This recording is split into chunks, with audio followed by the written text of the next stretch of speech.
La scène a lieu en plein jour. Au sol, un Nigérian attaqué par un Italien est battu jusqu'à la mort, sans que personne n'intervienne. Le drame s'est déroulé vendredi, dans une rue très fréquentée de Civitanova, une ville balnéaire dans l'est de l'Italie. Pour mon frère, nous demandons justice. Nous demandons justice. Dès le lendemain, des membres de la communauté nigériane se réunissent pour manifester leur colère.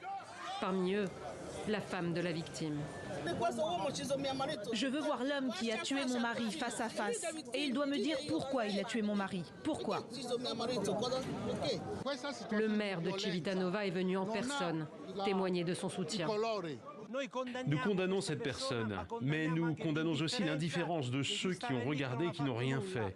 Nous sommes avec vous. Alika Ogorchukwu était un vendeur ambulant de 39 ans. Il marchait à l'aide d'une béquille. Selon les enquêteurs, son agresseur s'en est servi dans un premier temps pour le frapper, puis le plaquer au sol, avant de le tuer, à main nue. C'est un meurtre déterminé par des mobiles futiles. Ce qui ressort de l'enquête, c'est que la victime s'obstinait à mendier de l'argent auprès de l'agresseur et de sa compagne.